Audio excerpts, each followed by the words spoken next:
Hi, Sean. How you doing? Sean, good to see you, Jim Dever.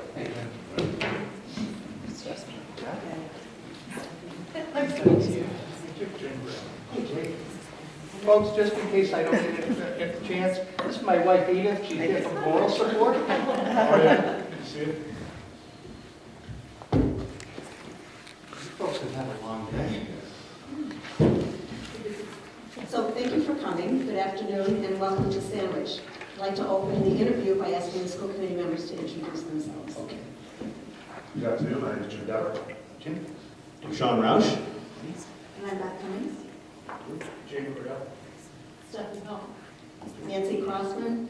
And we have another member, Carrie Ames, who was unable to come and will be watching on TV Okay. later. So as we have shared with you earlier this week, our format today consists of 3 parts. Your opening statement, which could be 4 to 5 minutes, 17 prepared questions, about 2 to 3 minutes each, and we will ask for your closing comments and if you have any questions for us. So we also have a timer next to you, Mr. Dever, who No pressure. will discreetly move his phone from side to side when you have about 15 seconds left, just to keep it moving. So, Oh, that can help me. Thank you. okay. All right. So please begin with your opening comments. Well, good afternoon, everyone, and also good afternoon to the folks who may be watching this on videotape. I think it's very great that you folks have made this as transparent a process as you have. I told Beth that several times during our conversations, and it's to the credit of the committee for going that extra step and keeping the community involved. Oftentimes we're accused, if you will, of keeping folks in the dark or not keeping them as up to date as we should. And life is busy, and so taking those extra steps makes a big difference. I know that you've looked at my materials and my backgrounds. For the sake of those who may be watching on the video, I'll give a brief overview.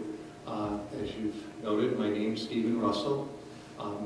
Prior to arriving here, I was superintendent of the Salem Public Schools for 4 years. Prior to that, I was superintendent of the Dartmouth Public Schools for 8 years. And so I have 12 years as a Massachusetts superintendent, bringing forward to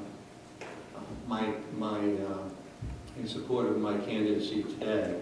I have a doctorate from Boston University. Prior to getting into the superintendency, I was an assistant superintendent. I worked as a guidance counselor, actually in Barnstable, at both the middle school level and also at the elementary K-5 level. I also have been a classroom teacher in grades 2 to 3. That's where I started my career. And I've also done some coaching. Aside from that, I was the director, and I don't know if you're familiar with the Brewster Forestry Camp, or if it's even called that now, but I was the director of an alternative learning program for juvenile offenders down there. I helped get the program started and served as its director for several years. So I bring to you a great deal of experience, training, very high professional and ethical standards, and I'm interested in learning more about this position and sharing a little bit about myself today. So thank you for the opportunity. I'm going to hop right in. Just simply, why did you apply for this position, or what led you to apply for this position? Well, there are a number of reasons. One is that it looked like a position that had some real potential. I know you've had some interesting things going on here over the last dozen years. I'm also somewhat familiar with the Cape and both the challenges and the rewards that go with that. And by that I mean that some of the high levels of needs and the financial challenges that folks face, and at the same time the scenic beauty and the diversity that is the Cape, all attracted me. I have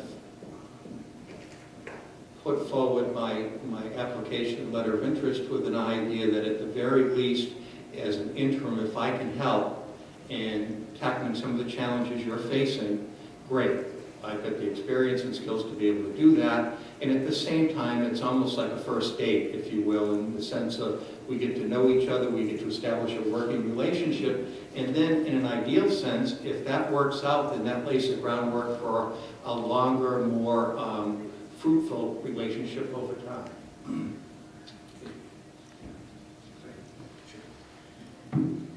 would you identify as the biggest challenge facing Sandwich Public Schools, and what would you do to address those challenges, to that challenge? There are three areas that I've done some research, and obviously I don't have all the answers. Otherwise, I'd write a book and we could all go home. But I think one of the challenges, there are several. It's never just one. One is the financial sustainability of the school system as part of an overall town. That's against a backdrop of declining enrollment. If my numbers are right, your enrollment has declined an additional 8% over the last 3 or 4 years.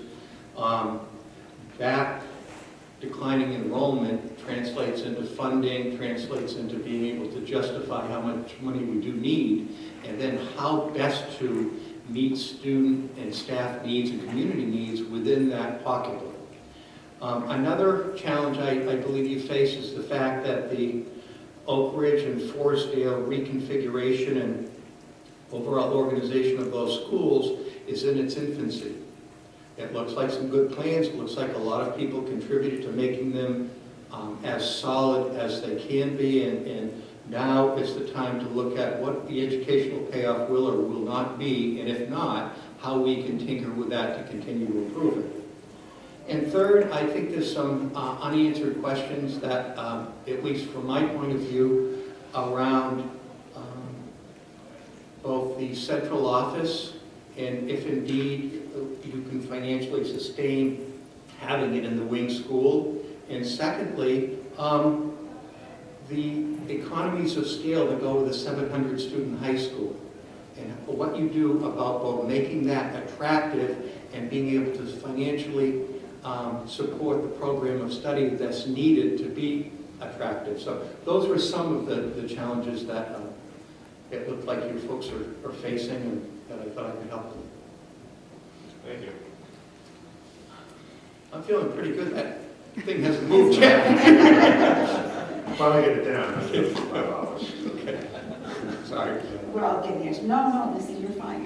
Have you been responsible for creating, explaining, and defending a school budget to a school committee, a finance committee, and board of selectmen? Yes. Let me give you a couple of examples. While I was in Dartmouth, and this is the abbreviated example, but I can expound upon it later. While we were in Dartmouth, we had ended up with a Prop 2.5 override petition that went to the voters on August 1st. Bad time of the year. I couldn't do anything about it, but the bottom line was that ended in having 2 of our elementary schools closed and combined into a 3rd elementary school that's about 950 students. We not only work through town meeting, but we also then work with the community to help make the vote go into effect in such a way as to limit any kind of negative impacts on kids. And we were successful in doing that. Mostly we protected the classroom and the class size and those kinds of things. On a broader scale, that's what some of my interactions have been like town-wide. You may note that I was recognized as Man of the Year several years ago in Dartmouth, which was a wonderful recognition. And the reason I did that was, the reason I got that was I was nominated by a finance committee member his name was Greg Lynham, who had, in my initial years, been exceptionally challenging, but what had happened over time, we collectively had built some mutual respect among ourselves and some real credibility, and that paid off, and I was recognized for that. I also have spoke at town meetings on numerous occasions, and I recognize my role in both informing the public and acting in a manner consistent with the school committee. And so those are some examples of what I've done in some situations. In Salem, a year ago, we were looking at a $500,000 shortfall in our proposed budget if we weren't able to make some cuts, which we made quite a few. So I have done quite a bit of that. Thank you. So tell us about your approach to developing the budget. They're really, it takes place in two different, parallel courses. The first thing I do is I look for direction from the school committee in terms of priorities, whether or not, and the town, but it usually comes through the school committee. Sometimes the town manager weighs in as well, or the board of selectmen in terms of some general parameters, but that goes through the school committee as well. So at this level, we're given some general priorities and parameters. Then I work with our administrative team, and they in turn work with their staff in terms of saying, these are some of the parameters. What are your priorities within the school building, and how can we best meet them? And from there, they build the budget. There's a pretty well set and established timeline. The budgets are built. When the school principals or administrators or department heads, whoever's coming in, come in with their budgets, we review it, and we review three parts of their budget. We review the printouts of what they're spending year to date on their different accounts is. Because if they're going to be asking for more funding, I want to be able to defend the fact that they're using the money they've already been given well. Then secondly, what we do is we look at their priorities in terms of where they want to, because they do have discretion as principals within their buildings. And then third, if there are any special requests, we identify those and we get those costed out. And then from there, that goes to the school committee, it goes to public hearing, it goes to finance committee hearings and review, things like that. I know you guys have all lived this. And then from there, ultimately the town meeting. So it's an inclusive process. We avoid surprises, but we also try to do the hard work of letting folks know that this isn't just a blank sheet of paper and ask for the sky. We can't do that. Thank you. How would you create support for our school budget within the town of Sandwich? I think we can do it in a number of different ways. I think we can do it, first of all, through our administrators and through our teachers. There'll often be times in the local grocery store, at least in my experience, where people will ask, what's this about? They want to have a new astronomy teacher, or what's this about the public safety complex? I saw the signs for that. And so the more we can inform our staff and our administrative team as to the rationale and the details surrounding what we're looking for, I think the more helpful it is. Speaking with PTOs, going on public access television, holding public meetings, holding informational sessions, trying to get as accurate information as we can. And I've told people from time to time, sometimes it's making the uncertain, subtitled the mass state aid, making the uncertain certain so we can let people see some kind of path towards what the impact is for taxes, what the impact is in the schools, what may or may not happen. The last thing that anybody wants is to have some surprises where all of a sudden this proverbial chopping block comes out and there's a surprise in terms of staff cuts, people in particular, staff cuts them. So those are some of the things we've done, but we've done it through multiple means. Websites and all. How do you perceive or define the role of the superintendent and that of the school committee in terms of the governance of the district?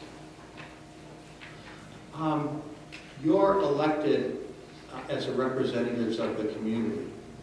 And it's your responsibility to provide guidance, not only to the superintendent, but also to work with the community in order to help talk about the overall direction that we would like to see the schools head.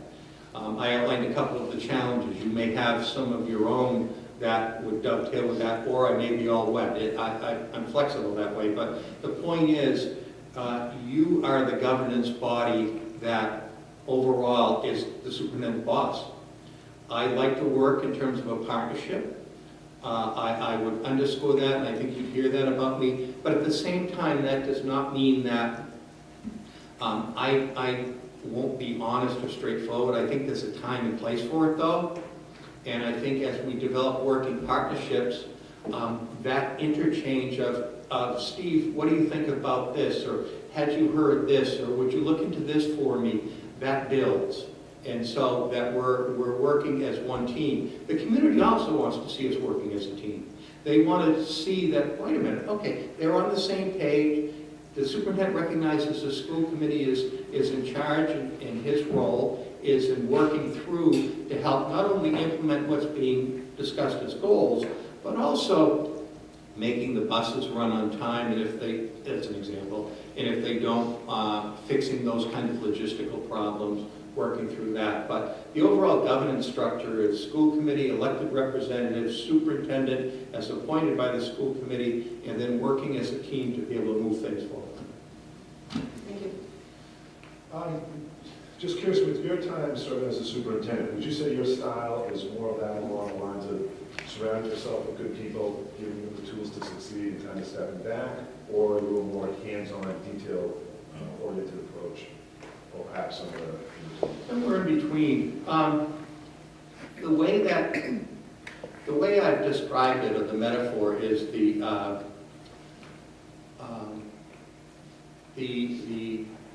orchestra, the conductor of an orchestra. And individuals, we all have as individuals, we all have responsibilities, skills, experiences, and we all become proficient in our own particular areas with our own, to follow the metaphor, our own instruments.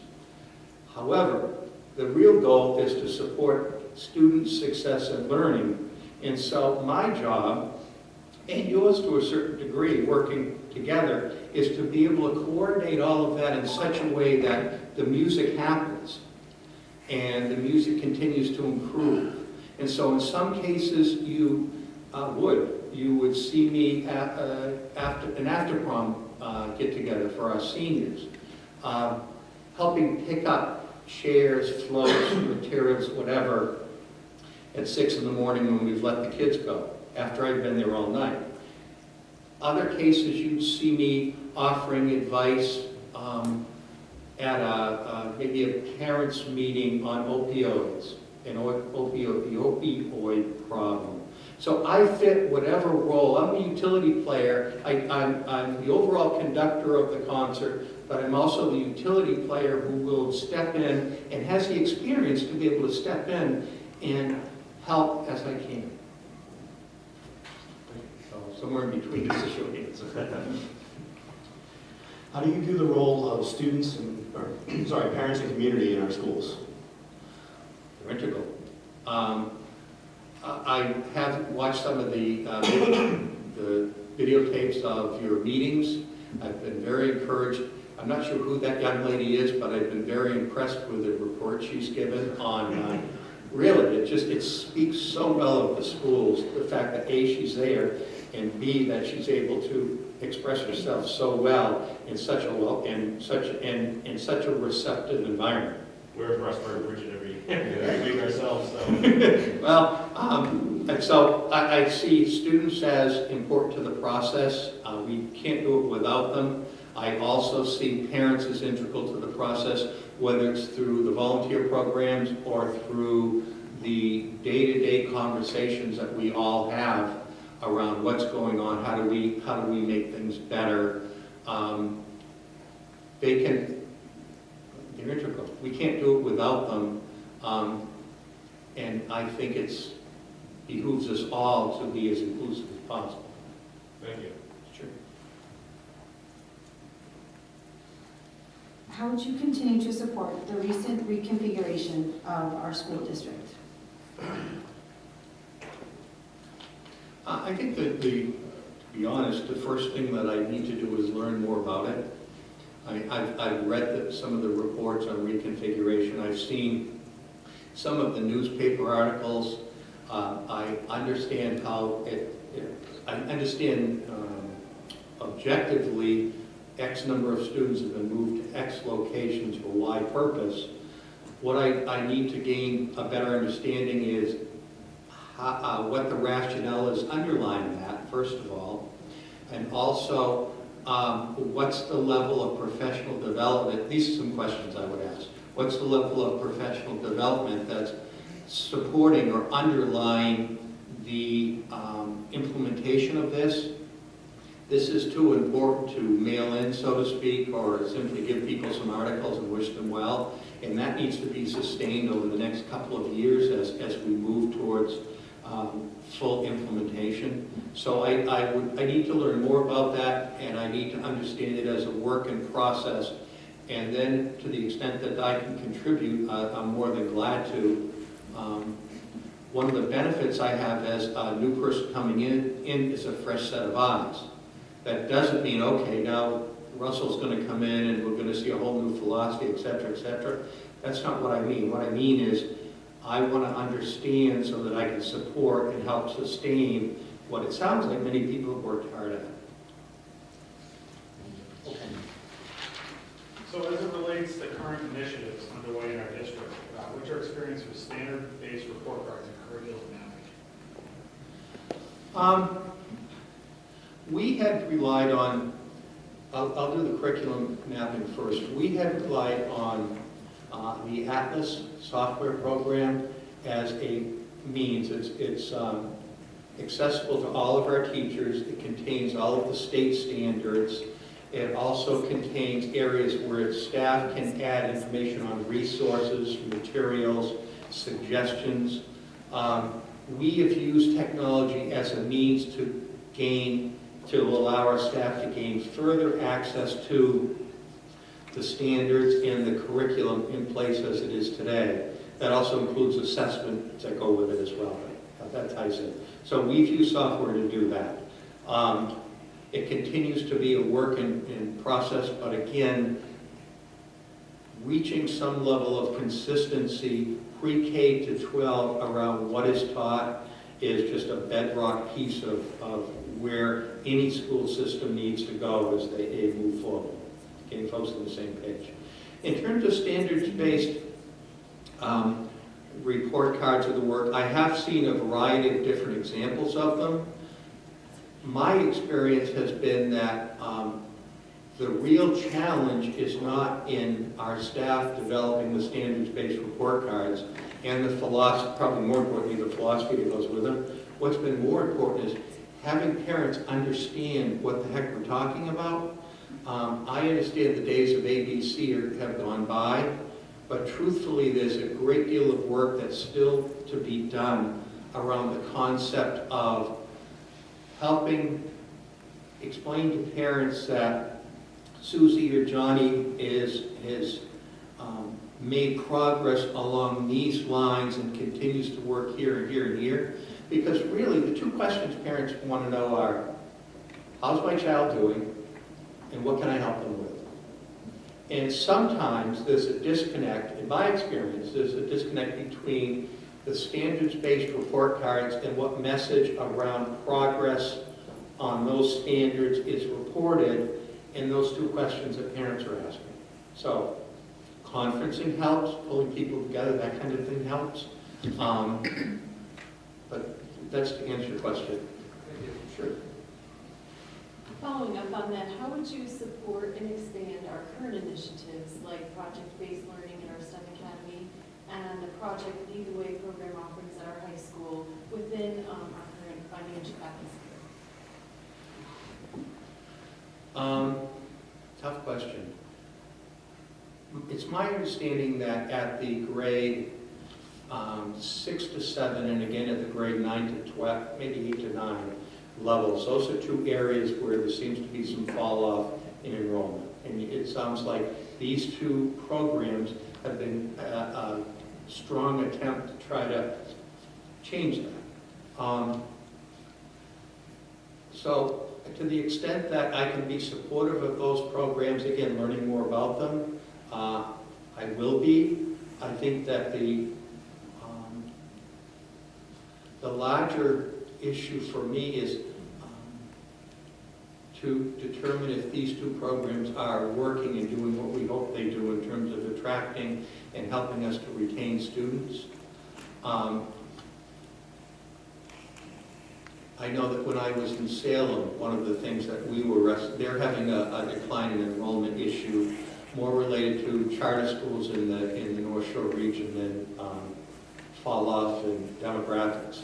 But one of the things we did is we have a comprehensive high school in Salem, and we added some additional vocational courses that weren't offered by the North Shore Voc. Things like facilities management, nurse assistants, a couple of others. And one of the reasons we did that was not only to retain our students in the high school, but also in year 2 of those programs, all of a sudden foundation aid flows to all your exploratories, which can mean a significant influx of money in helping to support those programs to begin with. So that was how we had done it there. There is no right or wrong answer. For me, it was more of, and it sounds like this is exactly what you've done, in terms of trying to find ways to go beyond the standard curricular, if you will, program. And to tell you the truth, that's about as much as I know about them, just what I've read. Segue into that, recently the Sturgis Charter Public School was listed as the top public school in Massachusetts. With its proximity to Sandwich, a number of our students entered the Sturgis lottery. Similarly, Sandwich is close to Upper Cape Regional Technical School and what it has to offer students. What initiatives would you support or suggest to make Sandwich High School a top choice for students as well? I pull a piece of my earlier answer around what we did at Salem High School in developing new offerings that would make our high school eligible for additional foundation aid. That was a piece that was, and in fact, I think they're starting to reap the benefits now. I will tell you, we did that in conjunction with the North Shore Tech. I went with the principal, and we talked with their superintendent and principal around what programs they weren't offering, and then from there we were able to create options that didn't exist through so I would have that kind of discussion with the upper regional tech to see what options don't exist there that we may capitalize on. The charter school issue is a little bit more complicated, and without editorializing, I think that rather than focus on the charter school per se, I think there's a more constructive approach in making Sandwich High School the best high school it can be. One of the things we would need to go back to is examining how best to do that when again, 700 in terms of economies of scale, you're getting down towards a minimum, and so there's some thinking outside the box, so to speak, that needs to happen, because at the same time we want to be competitive and attractive, we also want to be able to be fiscally sustainable, and they have to go hand in hand. Sometimes work projects can help, tying in with the community, and school doesn't necessarily have to run from 8 to 4 or 8 to 3 every day, and being able to, that's an example of looking at our structures and saying, okay, what can we do, and how can we help kids get credits and be successful? It's not a one-size-fits-all. But again, the short version of my answer would be, I think we need to look beyond the traditional structures and boundaries of how we've done high school previously. Thank you. Here at Sandwich, we're just starting to undertake the beginnings of a strategic plan. I'm curious what experience you have with the strategic plan. A lot. One of when I arrived in Salem, they had a strategic plan that folks had worked hard and in good faith on. The difficulty was that, and this happens more often than not, is they had, I think, a total of 52 goals. And realistically, if we can keep the focus on 2 or 3 goals that are tied in with school improvement plans and the school committee priorities, and whatever else comes up, I think that has the most chance of success. So for me, the importance of strategic plan is to collect community input, to go through a process of prioritizing and recognizing that we can't do everything and be all things to everyone. That's the mistake, unfortunately, that we too often fall into, and I've been guilty of it too. So the more focused we can be, and then the more we can carry that focus over multiple years, so that multiple years, and the better off we'll be. One of the things that I used to set out as a example to our administrators was, if you're in Dunkin' Donuts and somebody asks you when you're in line, what are the top 2 or 3 things that you're working on in the sandwich schools? Can you tell them that before they get their coffee and get served and leave? I think we need to be able to, and I'm not being overly simplistic on purpose. I'm just saying that sometimes it boils down to just that. What are your priorities? But yes, I've done a lot with strategic planning. Process is key. Product does need some oversight and some having some parameters set around what can and can't be done and where the priorities are. And then you put a template of a tight funding environment over that. And while we're just starting the comprehensive, the strategic planning, we've recently completed a comprehensive review of our facilities capital needs. So with that in mind, what experiences do you have with the establishment and implementation of a capital improvement plan? Again, I have picked up a few things in 12 years as a Massachusetts superintendent. I have a lot of experience there. I'll give you some examples. One of the things that I had done, we were able to convince the town finance committee in Dartmouth to allow us to put technology infrastructure improvements as a capital improvement plan item and be able to access short-term borrowing. And for a while, we were able to get, I was there 8 years, we were able to get $100,000 every year over 2 or 3 years as we begin to build up our inventory and bring some sustainability to it. So, think again, a little bit different thinking and having to persuade the finance committee and ultimately town meeting to helpfully support us. Another has to do with the fact of doing the process. When I had arrived in Salem, they had discontinued it as far as the school went, and they weren't accessing any of those funds. And so we got a 5-year plan built, really focused on the first 3 years, and then went on from there. So I've done it. It's integral to the work and the funding that goes, and really part of it is just being able to know where you want to go next. Because otherwise, if you don't know, then there's no telling where you're going to end up, and I've seen that happen too. Does that make sense? Okay, just check it in. Thank you. What role does professional development for teachers play in the success of a school district? I think that's the fuel that feeds the engine of improvement. I think that too often when we're looking at reducing budgets, that's an area that unfortunately gets cut. We do try to cover it with, I have tried to cover it previously with things like early release days and several professional development days at beginning of the year or maybe at mid-year. But in a lot of the turnaround work we did in Salem, one of the areas of emphasis was around professional development and training. And not only from bringing outside folks in, but also taking advantage of the folks within the district and reinforcing what's been already put in place. None of our, it's like too often it becomes, professional development becomes the flavor of the day or the week or the month of the superintendent. And we really do ourselves a disservice when we scatter it like that. It's the fuel that drives improvement. So this question is a little bit different. Tell us about a decision that you made that did not go according to plan, and what did you learn from that process?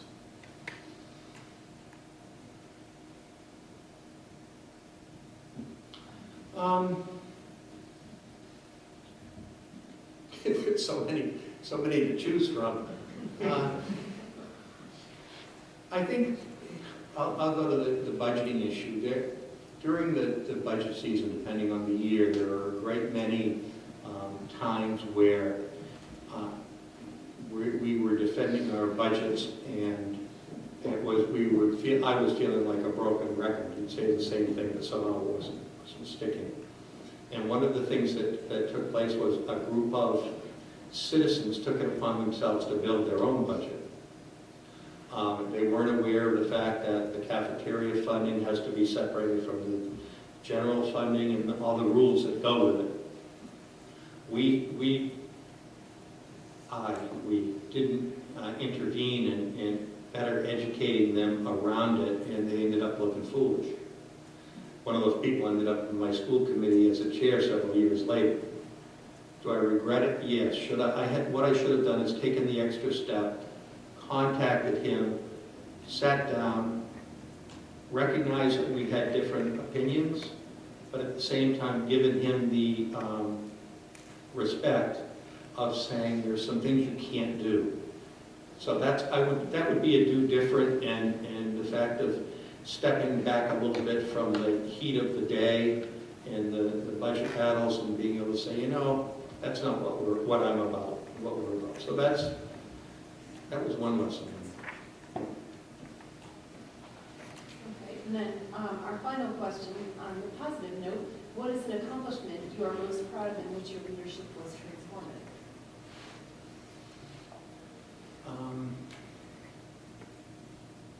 Transformative is such a big word. On purpose.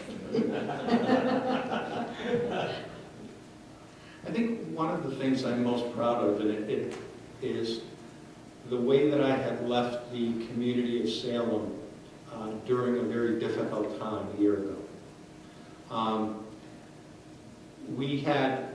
There were differences of opinion. Our committee was split, vocally, verbally split. It was in the newspapers a lot. There was a real differences of opinion. And we were at an assembly with staff in the spring. And I had let the committee know earlier that I had decided not to seek to extend my contract. I was up front, I was professional, I stayed professional. So one of the things that I remember and I think was transformative for me, and I think reflects well on the district, is when we were having a spring meeting of all of the faculty and staff, almost 1,000 people in the auditorium at the high school. And they were outlining some of the things that were going to be happening in the future. And one of the things that, one of the questions that came up from, it's usually the people in the back row, I don't know what that is, but one of the things that came up was, what does the superintendent think of this? And I believe me, that was the last question I wanted to answer. So I went up and I told them, I said, I have an abiding faith in your ability to make a difference for kids. All those people gave me a standing ovation. And that was the kind of relationships that I had built in the district, despite the ups and downs that with the work, and I'm very proud of that. There's other things too, but that was a biggie for me because that's bottom line stuff. And my guess is that those people are working just as hard as ever. Thank you. That concludes the individual comments. So now we're at the point where you can give your closing remarks. And if you have any questions for us, we'd be happy to answer. Okay. Again, I want to reiterate my thanks for, it doesn't sound like much to someone on the outside, 5 interviews one day, what's the big deal? It's exhausting work. I've done it. I know you've been very attentive. I appreciate it. There are a couple of things that I would like to share. One is that I've talked a little bit about the challenges ahead as I see them for the sandwich schools, and my guess is that you would be able to expound, if not clarify or correct some of those statements from your own experiences. But I want to be clear that I'm someone who has been a superintendent, and I think that's what Sandwich needs. I know some of the other candidates are aspiring to be superintendents. I don't think at this time, and of of course, I'm biased a little bit, but I don't think at this time, this is where someone comes in and learns how to be a superintendent. This is an opportunity where I am willing to come in, if everybody is supportive of that, and take the experiences I had as a superintendent and translate them into working together to face these challenges. So that's one piece that I would share with you. This is not an opportunity for someone to come in and learn the job. I think it's too important and you're at too critical a juncture. I'd also like to extend the offer. I recognize how difficult a choice you have, especially with 5 candidates in such a big decision and having just met me today. And Beth has done her due diligence and plus, but again, this is a big deal, and it's even as an interim, it's a big deal, and I recognize that. I would be willing, and it's completely up to you, but I would be willing to spend a day in the district and continue this conversation, should I be your candidate of choice, so that we can both gain a better understanding of one another and what I believe I can offer, and also to clear up any questions or clarifications that you may need. One of the things that didn't come up today had to do with facilities, and I know that you guys are working hard on the facilities that go with the reconfiguration, that go with the budget and the like, and that's an area where I'd like to learn more. And that's it. So again, I thank you all very much, and look forward to hearing from you. Thank you very much. Thank you very much. Just, our plan right now is to have, make a decision on Wednesday. Okay. So if we could walk out, I just want to make sure we have a contact number. Sure, absolutely. Thank you. Okay. Thank you very We'll much. be back in a couple minutes to conclude our discussion. You're right there. Thank you again.